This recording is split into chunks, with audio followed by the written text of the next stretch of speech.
Hello world, welcome back to the stream. This is Coding a Roguelike in C. It's been a little while since my last stream. Life has gotten busy, and so streaming has paid the price for that a little bit. But we're back now, so let's jump into it. We are currently in the middle of building a target movement map for our NPCs and monsters and that sort of thing. And we're using a modified Dijkstra algorithm for that, where we're basically parsing going through the map, and we're setting a target point, which initially we're setting that to be the player, since we want all monsters to kind of move towards the player.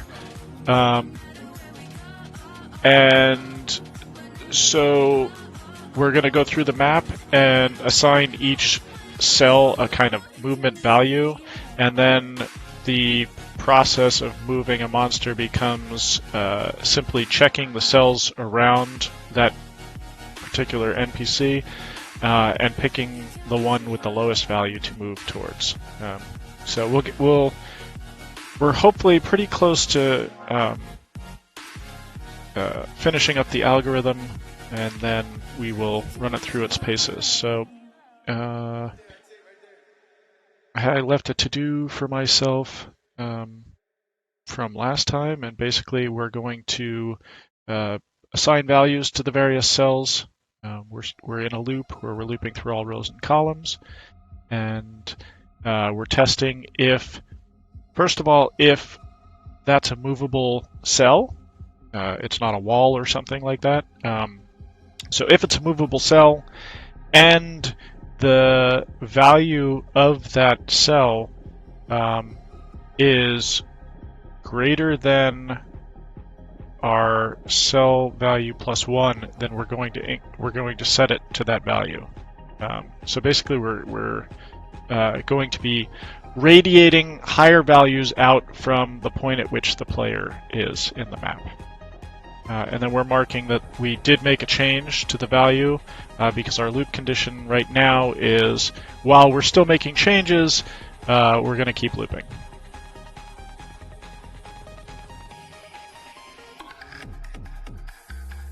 So what we're going to do... I'm trying to remember why I have this position here.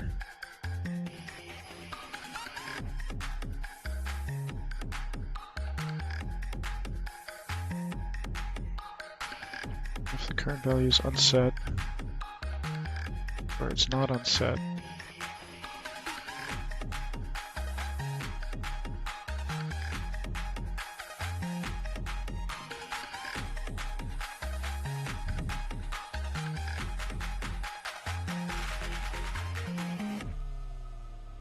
I'm not sure why I have that position there. I gotta jog my memory here. But let's check the other cardinal conditions. So we're gonna do we're going to check RMAP -1, or R -1.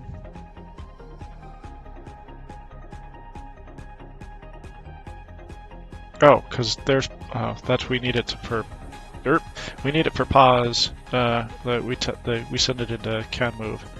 So let's do pause dot x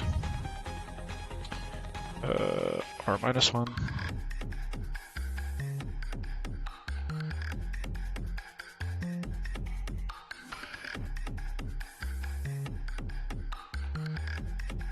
We'll do pause dot x is equal to R, and we'll set pause dot y equal to C -1, and we'll do our check.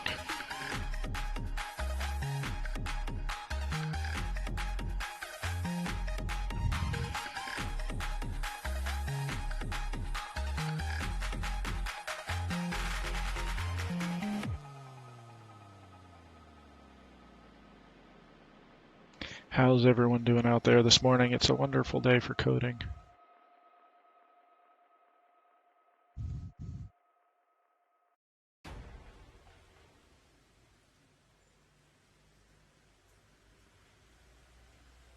All right, so we've checked our 4 cardinal directions.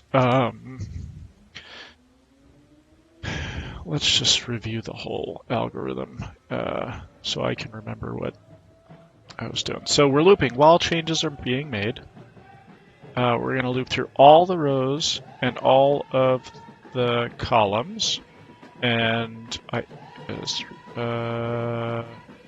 already see an issue because I'm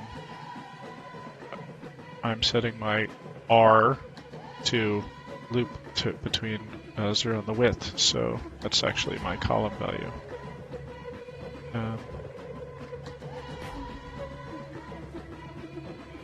And I'm using it as my row. That's not right.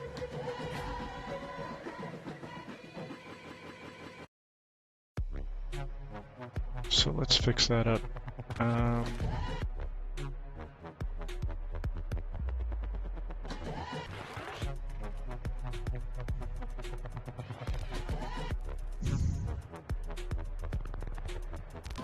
just going to make these X and Y because otherwise I'm just going to confuse myself.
Alright, so we're moving from X, where it's 0 to map width, Y, 0 to map height, grabbing the current cell value from our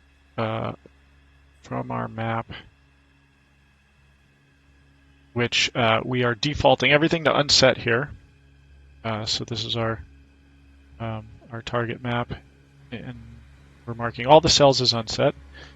And then we are looping through and grabbing the value, and if the value is not unset,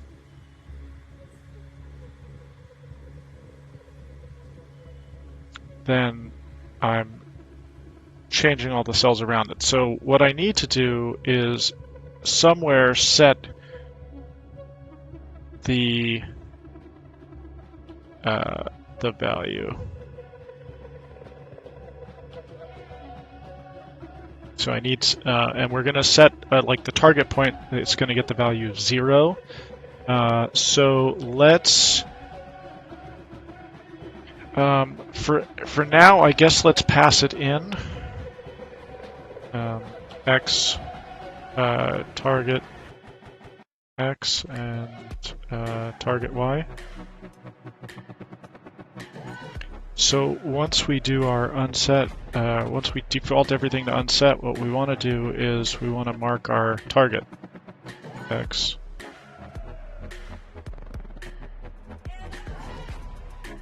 Y equals 0, but this is going to be target X and target Y. Come on, wake up. Need more coffee.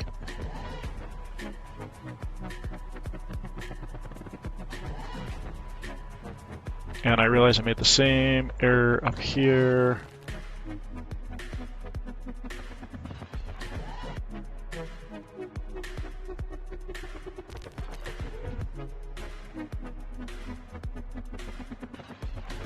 Alright, so we're defaulting everything here. Whoops. We're defaulting everything here. We're setting our target points. and there will be points eventually, but for now,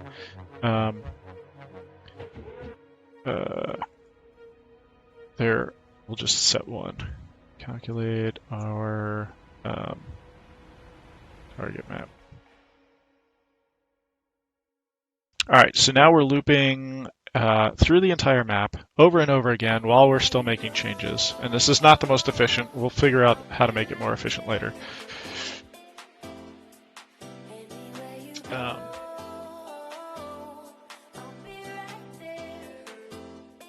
So if we find an unset cell, which initially is the first one's going to be our target cell, we're going to check all the cells around that one and update them.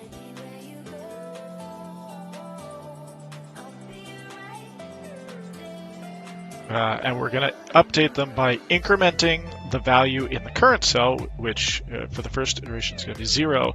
So all of the cells in the cardinal direction, if they can be moved to up, down, left, right, we'll get the value of 1. And then we're going to pass out of that iteration, and then there'll be more cells that have been set now, and so we'll look at the cells around those and increment the values there, and eventually the entire map will contain values, and we won't make any changes, and we'll fall out of the loop, and then we'll return our target map. Target map.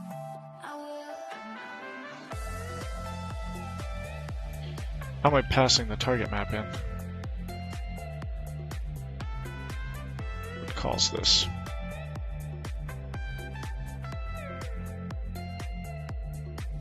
Nothing yet, apparently. So how do we want to pass this out? We're doing this on...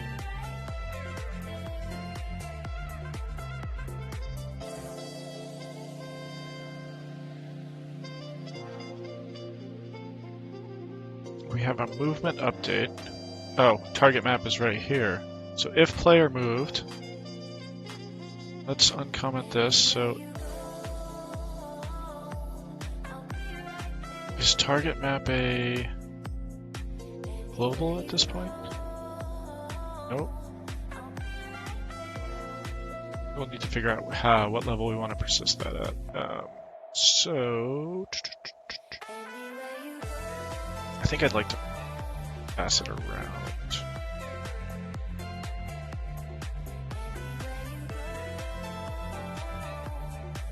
Let's just see. I didn't even look at the code before I started up the stream again. There it is. It is a global. Brilliant. For now.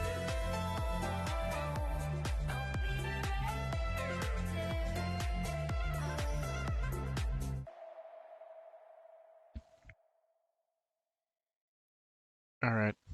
So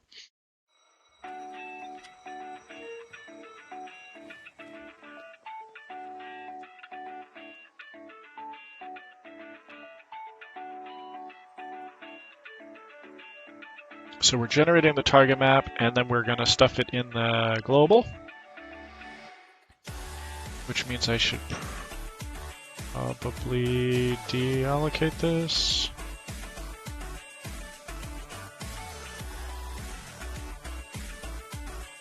Nope, I should not, because this is just a pointer. Okay.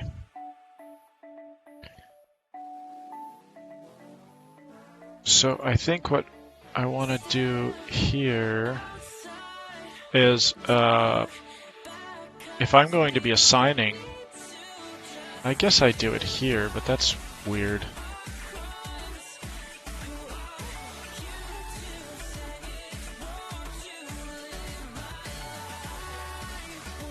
I guess we can free it there for now. Wonder if we should move that into our generate routine. Okay, so we need to pass in X and Y coordinates here. So player moved. Where's our player position? Looks like we get player pause. Do we have that? Oh, it's right here. So let's grab this.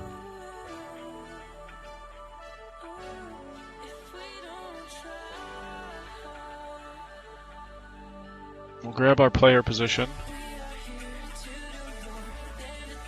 And then we're going to send in player pause X and player pause Y. And let's see. Oh, I did not.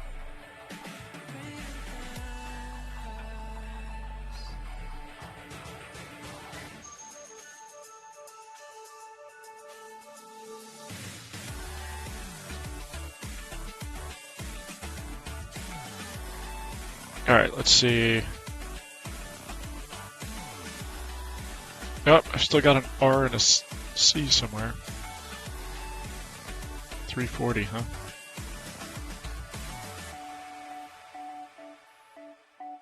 Oh, wrong file. Oh, good job.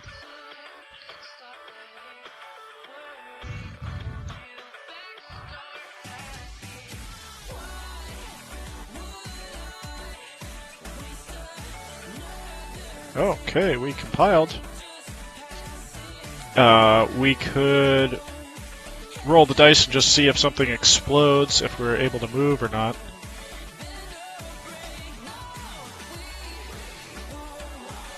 It looks like we are not able to move.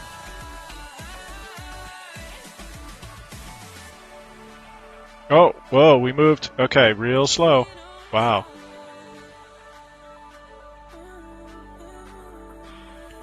Maybe our algorithm's just super slow.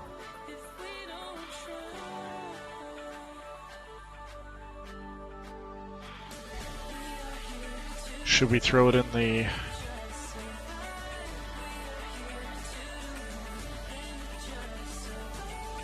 Should we throw it in the debugger and see what's what?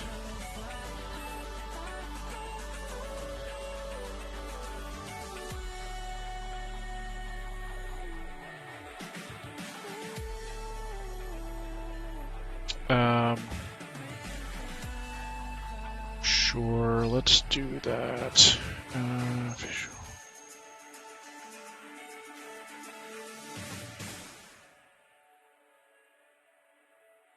Either that or we could have it right to the screen. That could be interesting.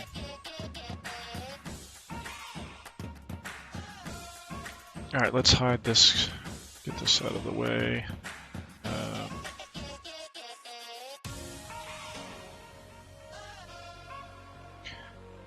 Go up to our render routine and play with that a little bit. So what we want to do is temporarily we would like to turn off the shadow maps so that we can see the entire map. So that's...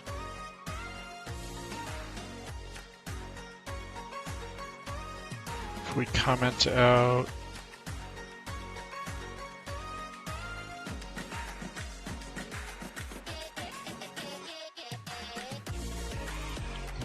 Get the FOV map, so this is the test I want.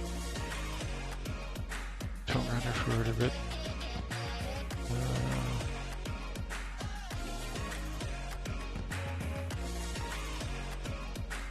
So we want this case right here.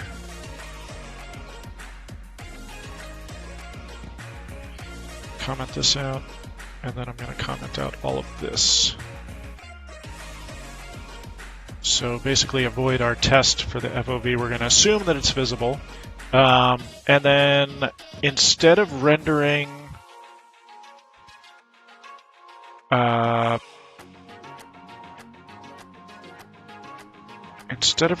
glyph from our visibility component, we want to render the value that is stored at the stored in our target map.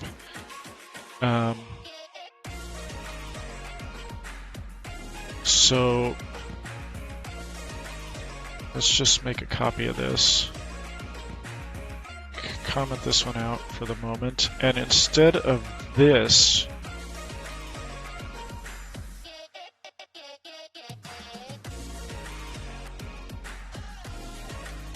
we want target map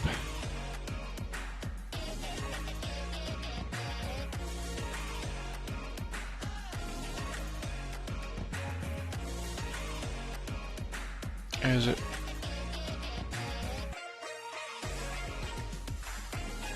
I guess it's PXPY.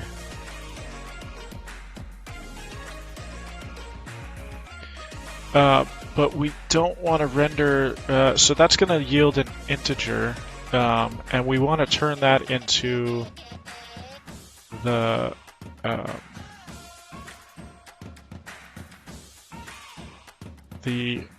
character, the glyph that corresponds to that particular number. But I just realized that we're going to have a problem with double digit.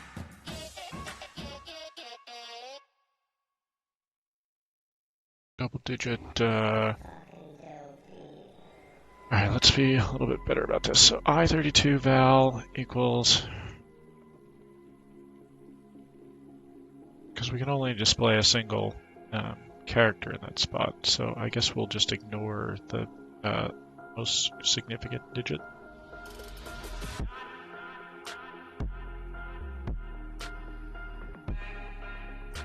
Oh crap.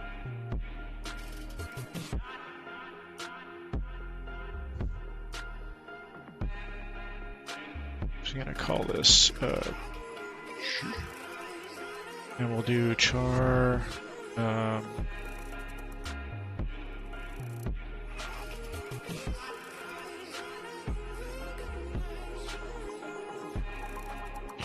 let's see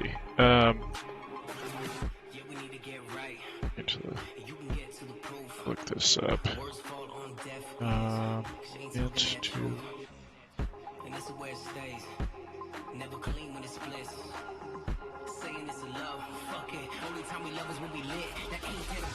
printf ASCII character, let's see. So A starts 55. Where's I need to pull up an ASCII chart. Do you guys have a? Let's see. Can you guys see the browser window? Probably not. Let's see.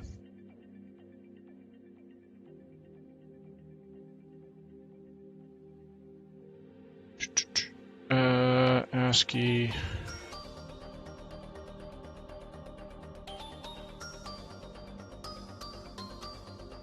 All right, so we want 48 to 57.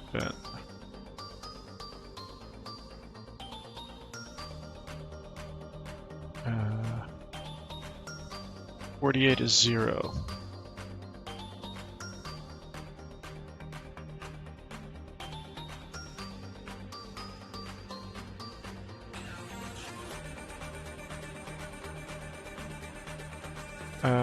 So let's hide that again.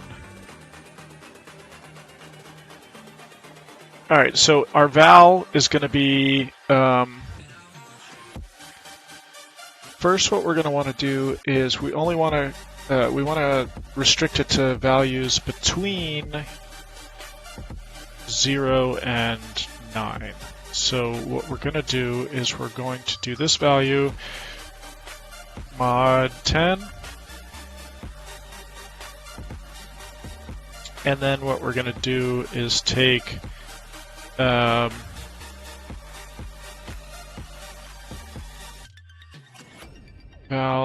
is well, I guess we can just keep that val.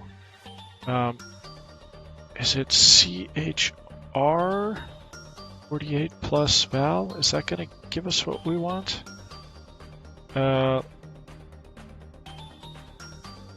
C int to character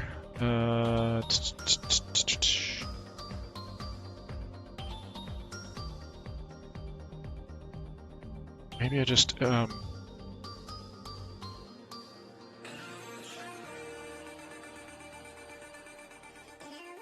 can just assign it to that value, I think. Maybe I just do this.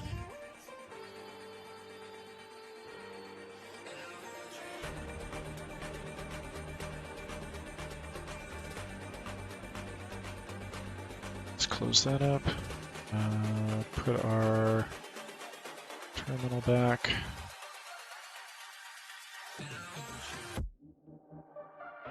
Did I save that? Yep.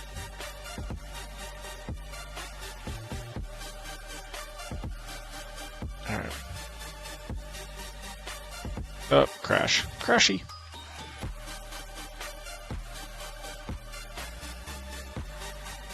What do we do? We got a... We pulled the valve from our target map, and then we're modding 10 so that we get a value between 0 and 9. And then we're making a character that is 48 plus that value, because 48 is the ASCII code for 0. And then we're trying to render that to the console.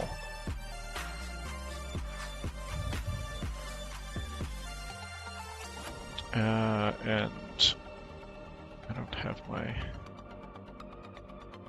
It should be the... Let's just verify that we've got the right...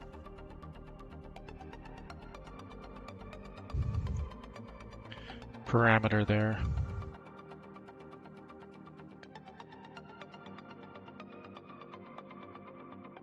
It's unsigned char. Maybe I should...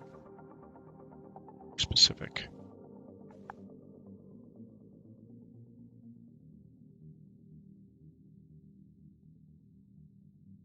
I'll just make it an ASCII.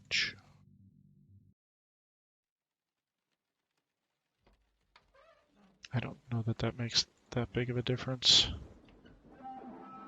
Guess we'll find out.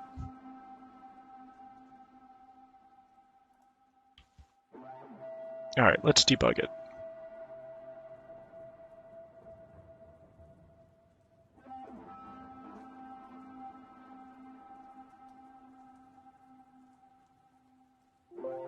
Oops. Let's see where... Make sure you guys can see what's going on. Why is that not showing up? Hold on.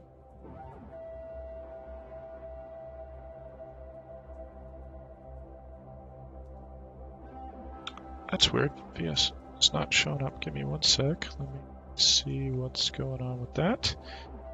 Now it's there. OBS is weird.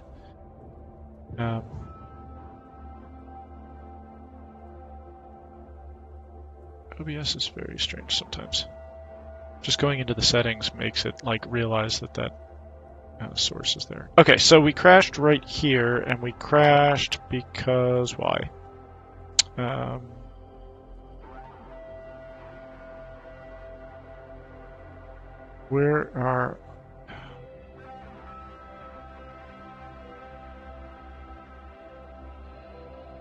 Where's my stuff? Okay.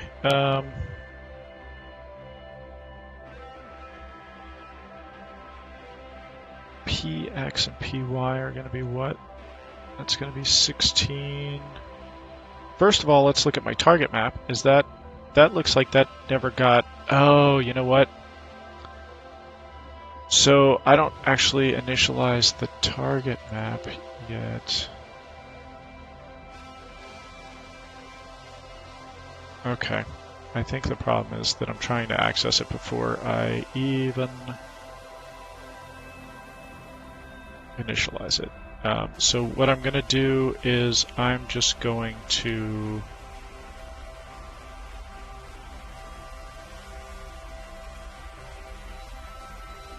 I guess we can initialize it just at the very beginning. Where's the first time we render to the screen?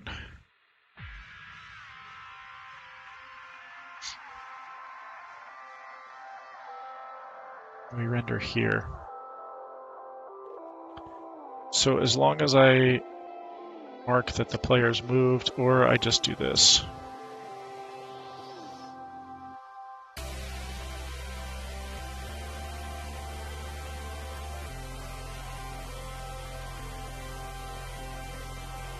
The first time through.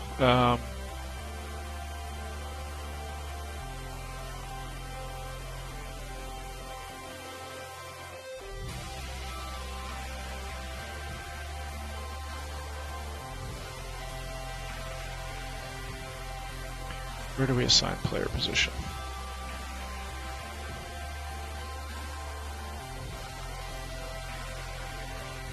Okay, we do it right here, so I can just do this right here. So we'll do FOV calculate, and then we'll calculate our first target map as well.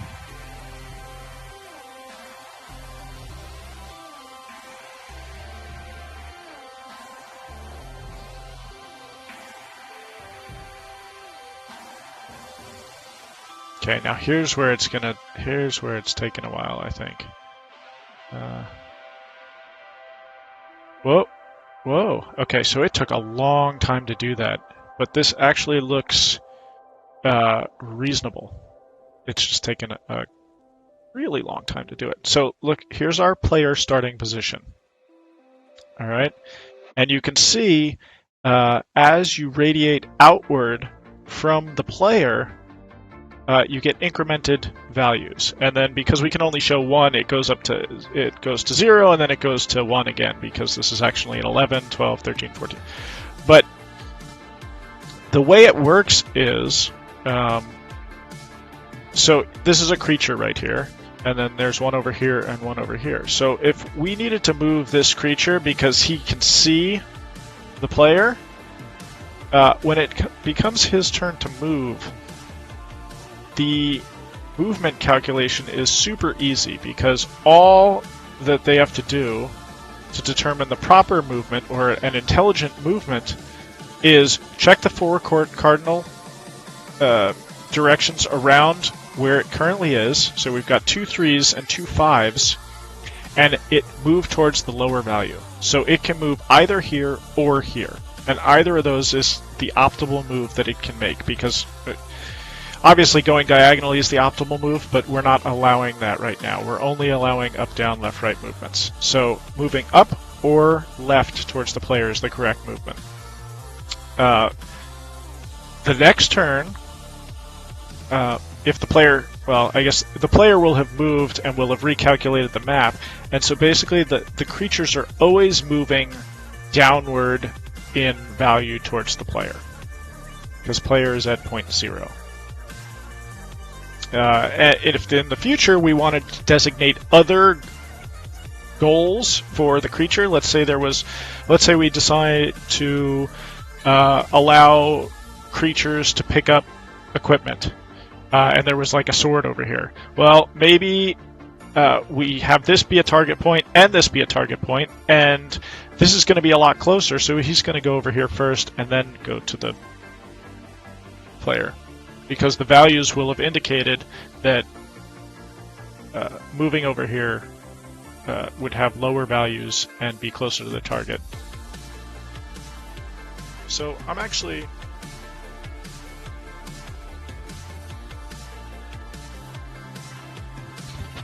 kind of psyched that this appears to have calculated the proper values. It just took a really long time to do it. So let's move the player once and see how long it takes. So I just hit the key.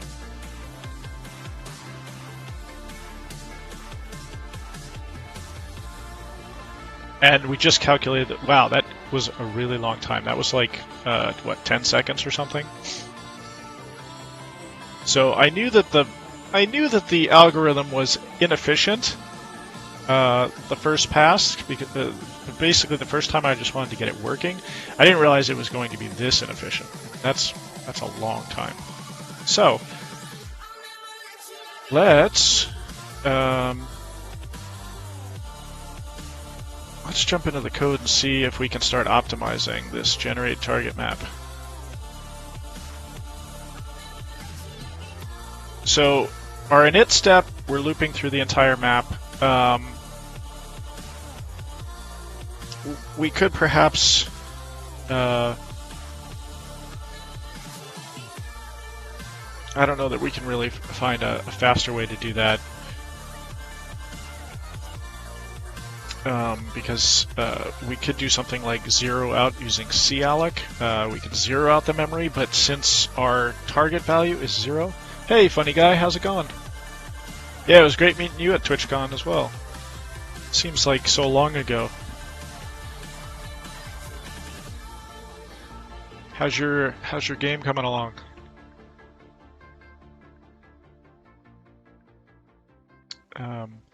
So setting target. So the real problem is that we're just doing this looping until done. Oh, thanks for the host. I appreciate it.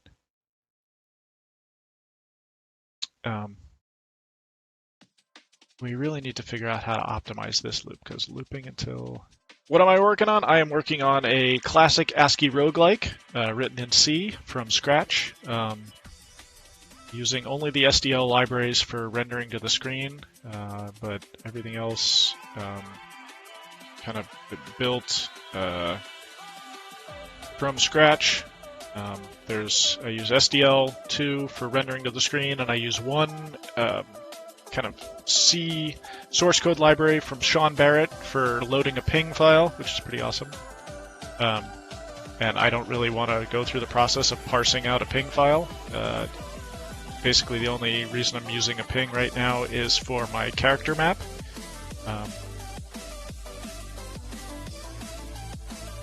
So that's how I load my fonts up. Alright, so this is an inefficient algorithm. We're looping. So it would be... This is going to take some thinking. So basically, we're visiting cells a lot. Like we're visiting each cell the entire. Every time we go through the loop, we're visiting every cell on the map, which is just there's too much. It would be nice if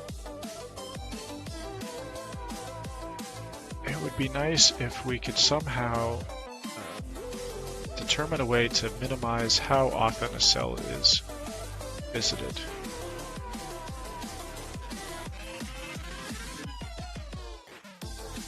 Now, the other thing that might be slowing us down is this call to can move, which is, again, not the most efficient algorithm. So what we're doing there is we're looping through the various position components and looking for a match there. So I think that that's just like, I think that that actually may be contributing more to the problem than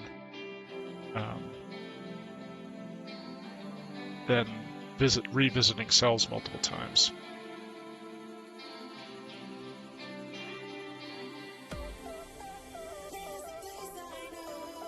So I wonder if there's a faster way. Basically, we're doing this to determine whether the cell blocks movement. Oh, you want to see the game? So yeah, I'm kind of in like a debug mode, but I can comment that out real quick and show you where we're at.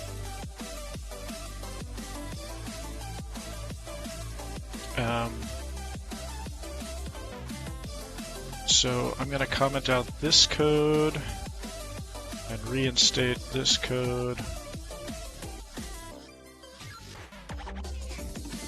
And reinstate this code, and I think that's it. Let's see what we got. Alright, so here's what we got so far. Nope, that's not it. I didn't comment something back in. Oh! Oh, you know what? I'm still calculating my values. Hold on.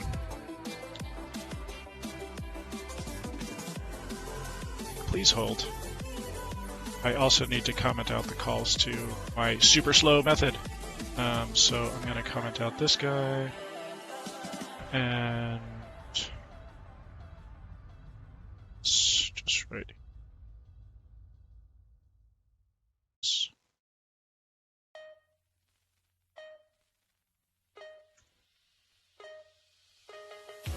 Alright, so here's our game so far.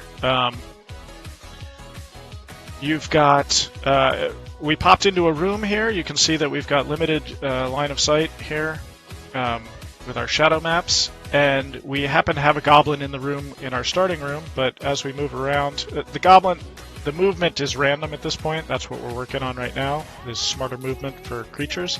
But as you move through the map, you can see that more of it is revealed, and you get some decent shadows that keep things hidden. Like you've got this here where it's, as I'm approaching the room, I can only see into this arc, and then as I get closer, and once I step into the room now, I can see everything. So I'm pretty happy with how the shadow mapping came out. Yeah, right now I've got 3 hard-coded creatures in the room, and they move around like idiots. But let's see if we can find the other guys.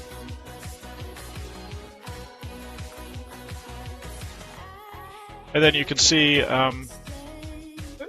the areas that you've seen but you can't currently see are kind of dimmed out, and then the areas that you are currently able to see are highlighted, but you don't lose the fact that you've seen these areas up here, so you can kind of remember where you've been. Maybe they're up here. Oh, there they are. They're hanging out in the same room together. So we got a snake and a kobold or something that starts with an S and something that starts with a K. We haven't named monsters yet. We're just trying to get them to move more intelligently. So that's pretty much the state of the game. I'm pleased with how it's gone so far. We're about, I think this is day 18 of the stream, so we haven't spent a ton of time to get to this point. Thanks, you like the shadows? Yeah, I'm pretty happy with how those came out.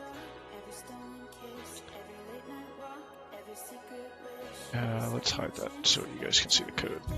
Alright, so let's reinstate the crappy code and figure out why it's so crappy. It does appear to be working properly, so when it runs, it generates the proper values, but it's just so slow. So we're going to comment that out. We're going to uncomment this, re-comment this, and then re-comment this.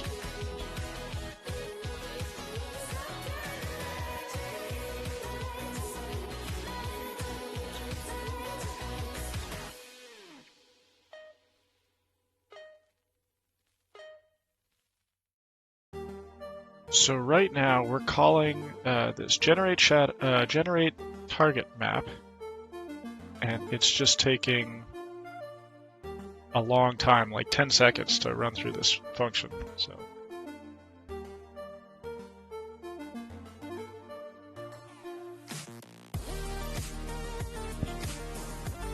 All right, have fun lurking. For the other guys on the stream, Funny Guy is also a streamer, and he's working on a very cool 3D world game. I believe he's in Unity, so be sure to check out his stream.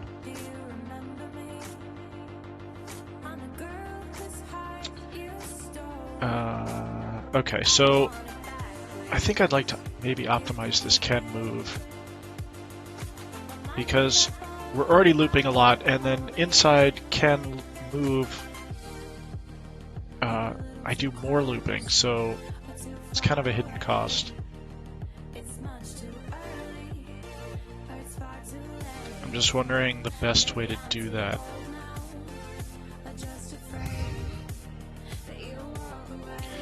So basically I want to test, when I'm generating my target map, I really only care about walls. So if once I generate my map, if there were an easy way to test or just keep track of walls instead of having to go through the entity component system to look it up.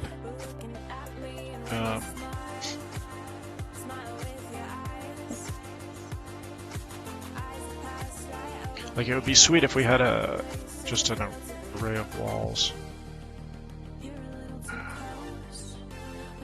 And I think that's what I started doing with this dungeon level, so maybe I look here instead. Maybe I'm looking at the wrong thing.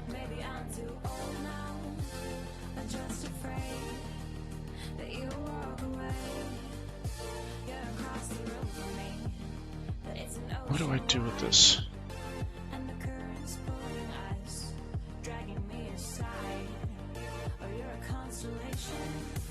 Map cells, level init. So map generate map cells is basically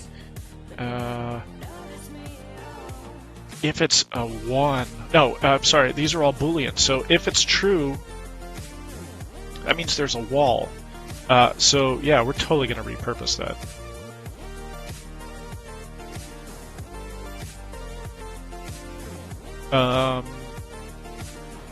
So I get back at dungeon level. Level map walls. So what I want to do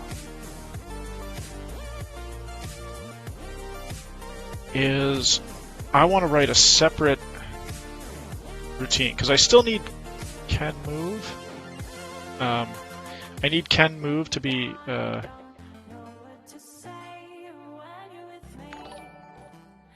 need can move. Hey, Sky Vico 506, thanks for the follow. I appreciate it. Welcome to the stream. Alright, so what I want is I want to write another. Let's do this. Is wall. And we'll send in.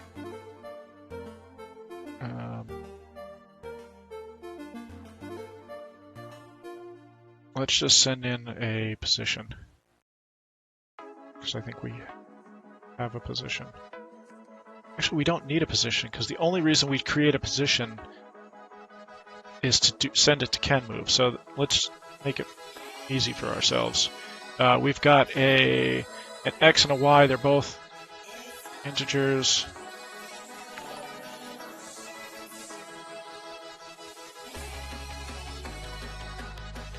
They're both integers. WTF Starbag. Is it Starbag? Thanks for the follow. I appreciate it. Welcome to the stream. Hope everyone's enjoying me trying to speed up now our movement algorithm, or our target map generation. Alright, so we're going to do isWall. And basically the way that let's write the code that's going to call it first, so we can get rid of the position. Let's get rid of that. We don't need the position variable anymore. And instead of canMove, we're going to do isWall. And we're going to send in the same values that we do right here. So it'll be x plus 1 and y. And then similarly, we're going to do stuff here. So this will be x minus 1, y. And then this will be x minus 1.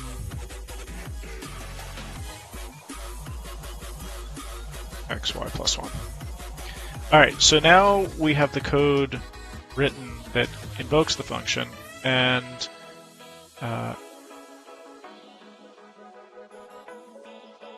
so what we want is, instead of canMove, we want to make sure it's not a wall. So,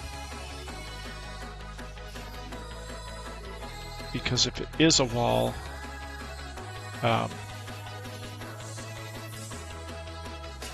that's where we fail. Or if it's not a wall, that's where we want to continue with algorithm, so it's not a wall.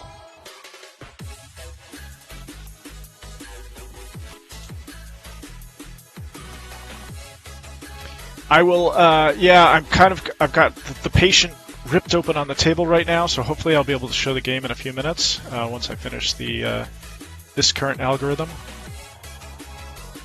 But I will show the game in just a bit.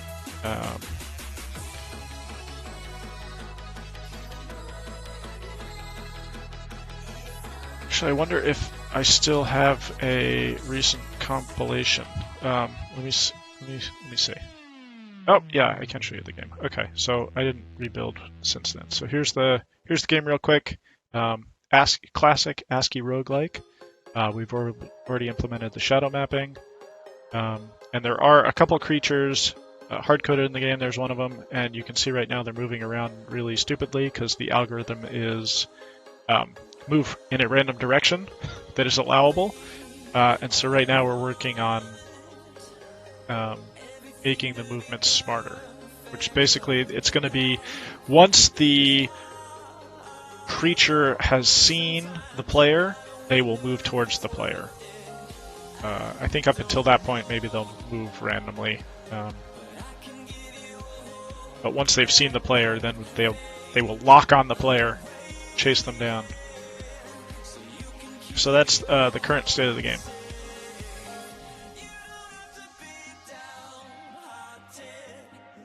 But we're going for the classic ASCII aesthetic.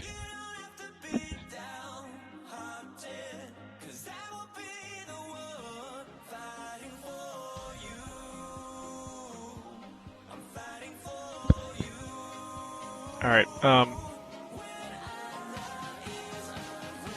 so that dungeon level is where? I think, yeah, it's right now it's a global, so I've got current level. So let's do that. Lost in my code. Lost in the code. There it is. So it's going to be basically return. It's going to be a one-liner. So return current level. Is it map cells? And then XY. So it doesn't get easier than a one-liner.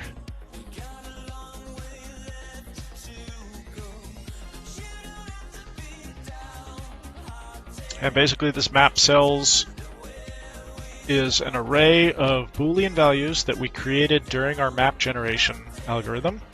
And a value of true indicates that there is a wall at that position. So if we return that,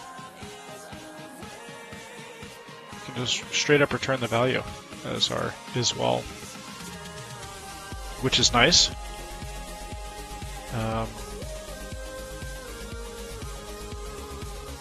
So I think I've got let's see, where's dungeon level? It's saying I'm trying to access them. Oh, it's map walls. Whoops. Map walls.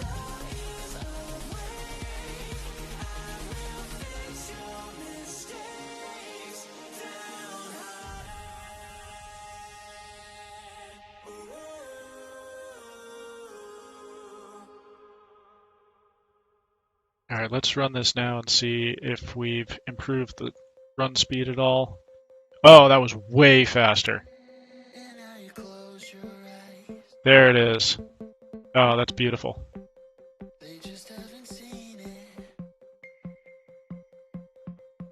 That's very exciting. Okay, so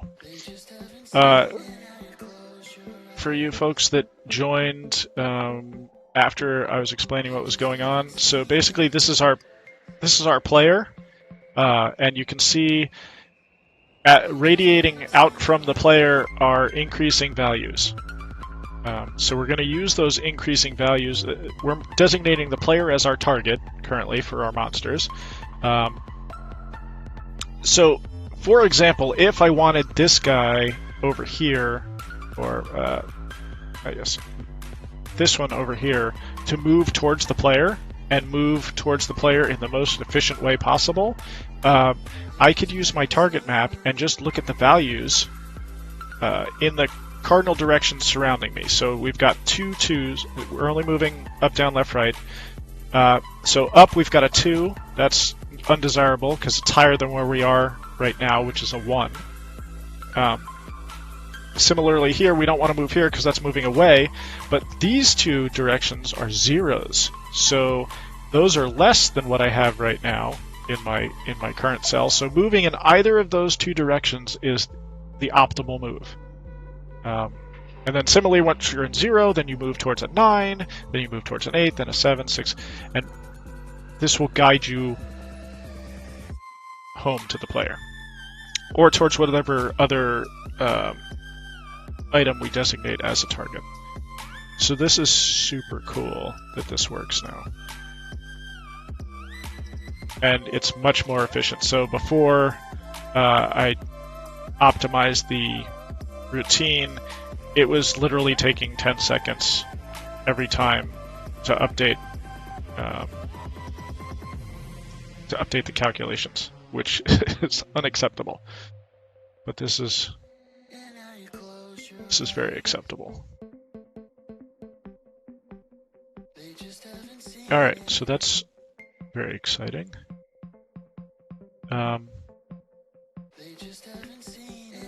So the next step is to integrate that target map into our movement for our monsters. Let's close some stuff up here.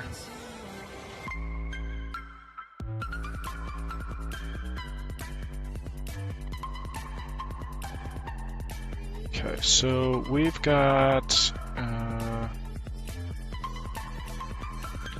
movement update. This is where we want. So you can see right now, movement update is we pick a random direction, either up, down, left, or right. And right now, if they pick a direction that they can't move in, then they just throw away their move for that particular turn, which is dumb. So let's, for the first pass, let's always have the creature just move towards the player, no matter where they are on the map, which is unrealistic because they're basically going to all come together and surround the player. And since we don't have any mechanics in the game yet that eliminate monsters or fight, then they're just going to be like an entourage.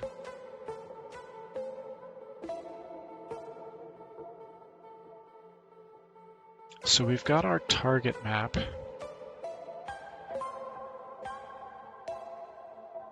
Alright, so determine a new position. We've got our...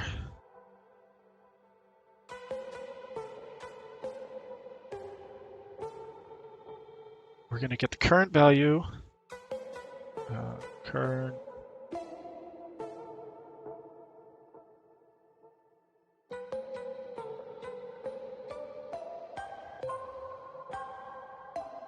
We'll look up our current value, which will be at... What is this new...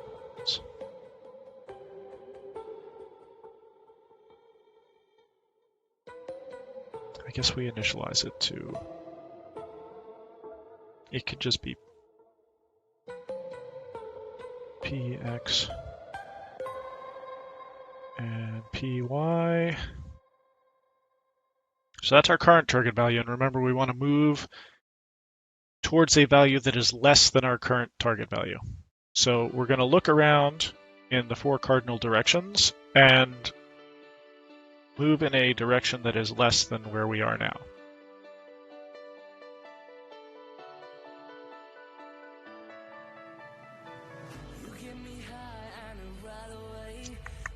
Let's see, what's the best way to do that?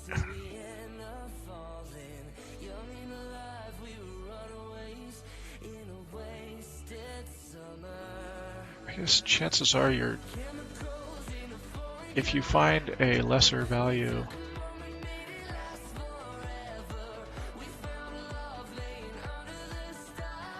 so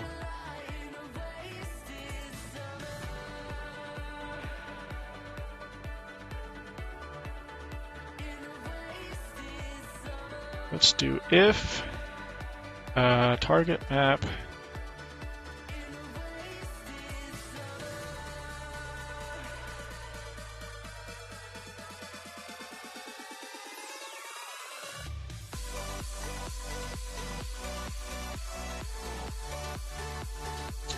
we're gonna have to test. No, we won't have to test if we're out of bounds.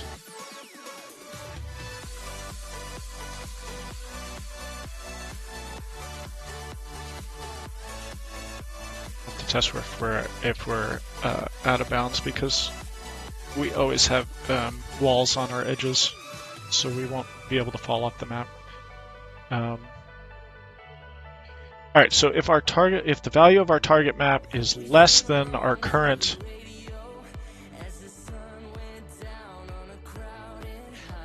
then we're going to want this is what we want. You know what, we can just repurpose this whole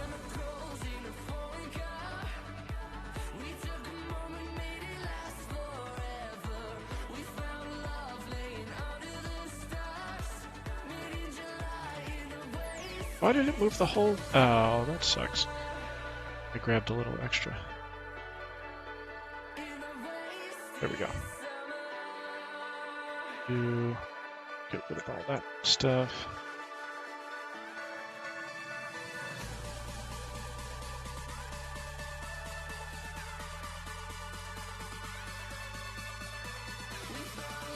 How's everyone doing this morning?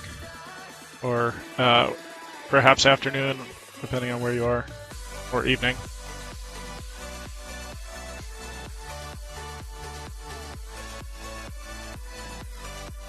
So this is going to be we'll test our y minus 1.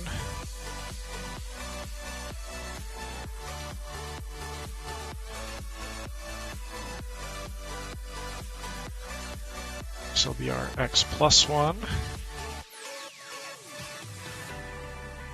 And otherwise, yeah, I think we still want to check. We don't necessarily want to move. If we're already in our target spot, we don't want to just fall through to an else. We don't want a fall through case. We won't move.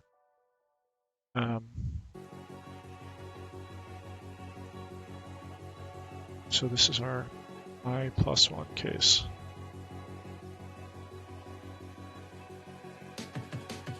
And I see that I had a bug in my old code,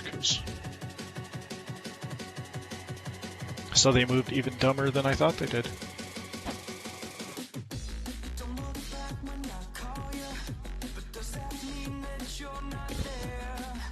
Alright, so we're going to look at our target map and move towards a lower value on the target map. And I think this will do that.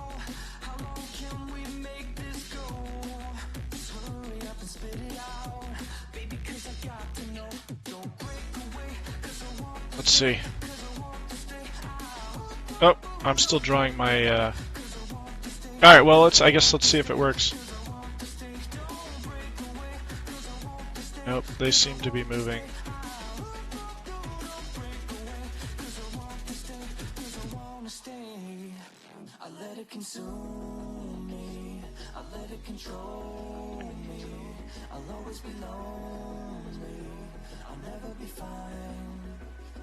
Why are they all moving up? Alright, let's reset that, because that was weird. Let's see what they're doing. So this guy's moving to 8.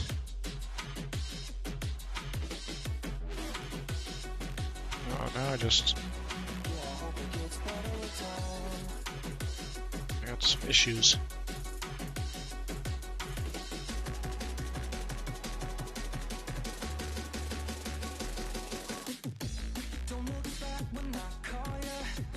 Generating my target map. If the player moved, I uncommented everything, right? Target map.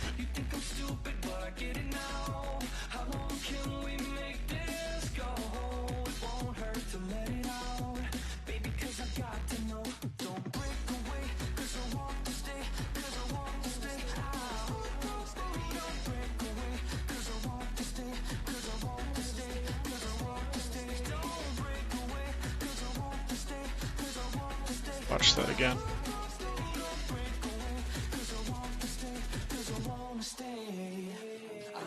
Alright, so we're in the same room, so this guy should move towards me. So he should move either up or to the right. Moved up, okay. Alright, he's moving towards me. Now he's moving with me, which is not right.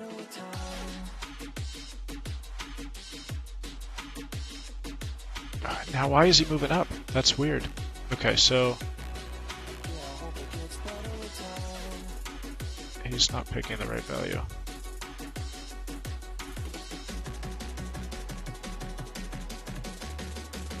Oh, I'm not even comparing it, idiot. You know what?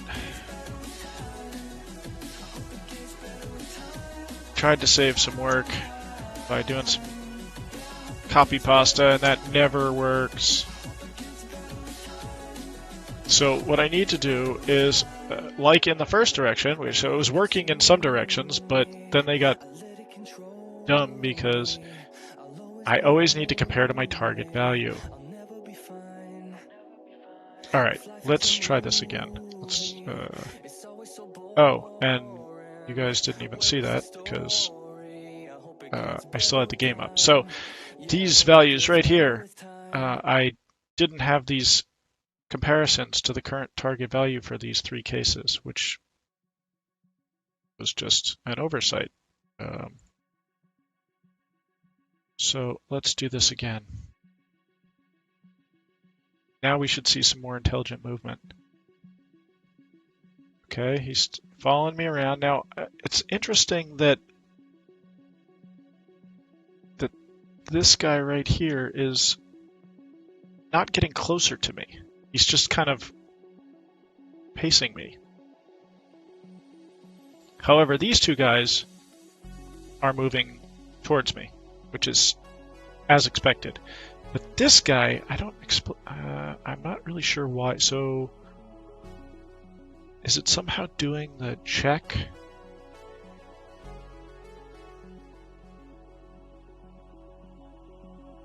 I calculate the value. So this would be a 3. Is it somehow looking at...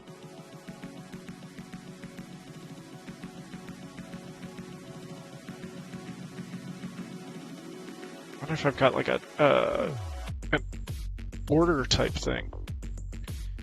Like I'm updating the map, but he's looking at a copy of the old map.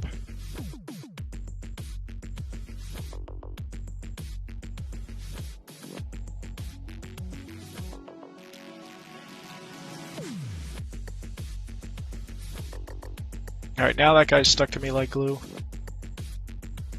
But they're both...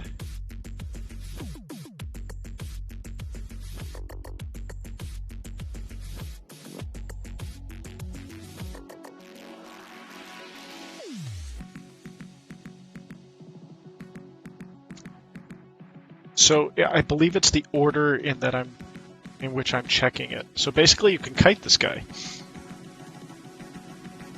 Because they can't move diagonally, they can never get closer to me.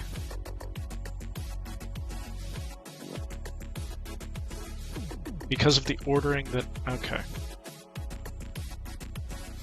So the order in which I do my checks,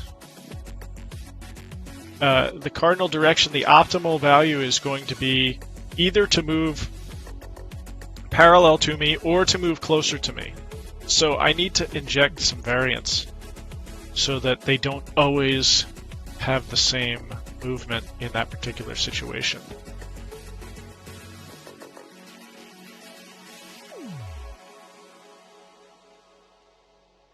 Because basically it's hitting this case. Because I'm checking my X coordinates before my Y coordinates, it's always going to favor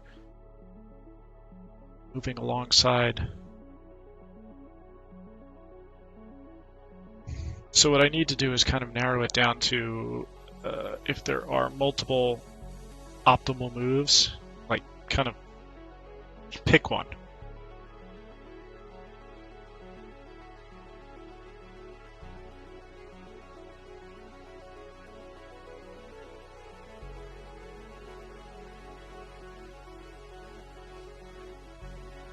I wonder the best way to do that.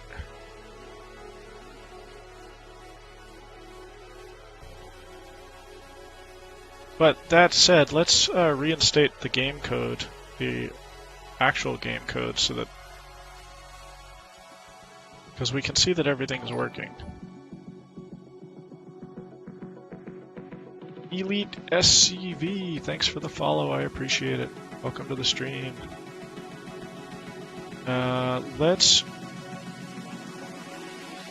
We'll comment this out for the moment because we may want to see it again in the future, but let's put the game code back.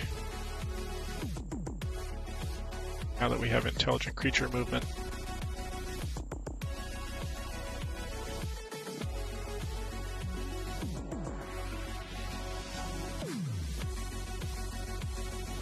Alright, so no matter where those creatures are right now, the way we have currently implemented our movement, they are moving towards us right now. So when we find them, they should be on a trajectory towards us. Oh, there they come! Oh, they're following me. And they will continue to follow me around the entire map. So that's cool.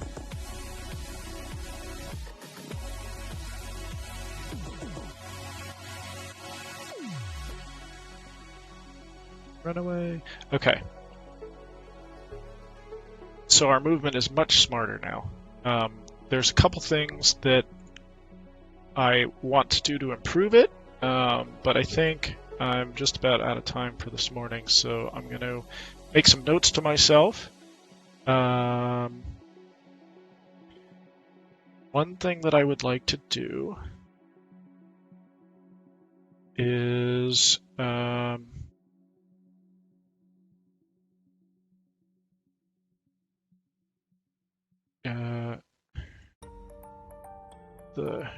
let's see, a monster should only...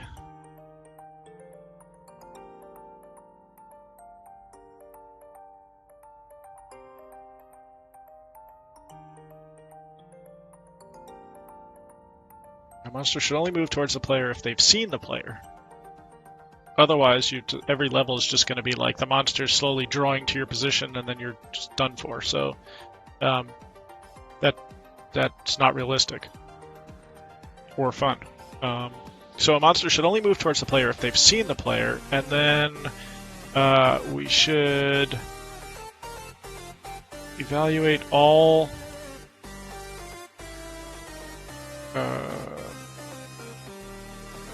cardinal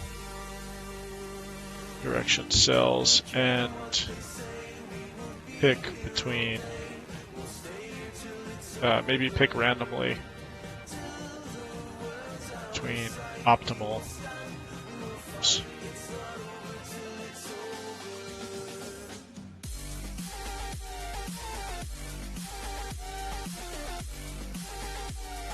So we'll make that a to-do, and we'll make that a to-do. But I think that we made a lot of good progress on the game today. We finished implementing our target map calculation, and then we saw that it was super duper slow. So we were able to make some fairly simple changes based on information that we already had and were calculating to make it a lot faster. Went down from 10 seconds per calculation to not even noticeable. Which also, that's another note for myself. This can move is very inefficient.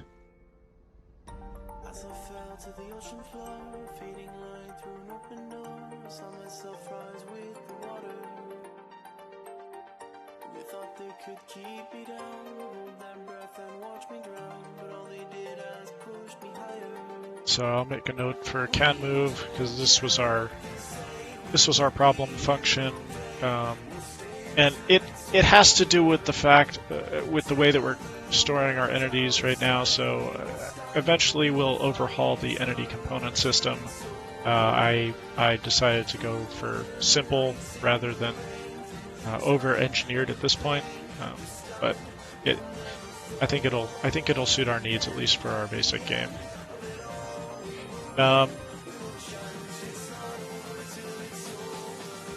Cool. Well, I enjoyed the stream today. I hope everybody else did. I'm going to call it for now. I will be back hopefully either again this weekend, or else I usually try and stream evenings between 7 and 9 p.m. Pacific time. So thank you for watching today. I have all of the archives of previous episodes up on YouTube. I hang out on Twitter at PDCodes, and all of the source code, it's open source and it's available on GitHub, so if you want to check out the link, you can pull down the repo and play with the code yourself, play along at home, tweak it for your own games or as the start of your own games. So thanks everyone for watching. Oh yeah, if you haven't already, be sure to hit that follow button so you get stream notifications. The next time I go live, you'll get a little notification and you can join the stream. So thanks for watching everyone. Have a great weekend, and I'll catch you next time.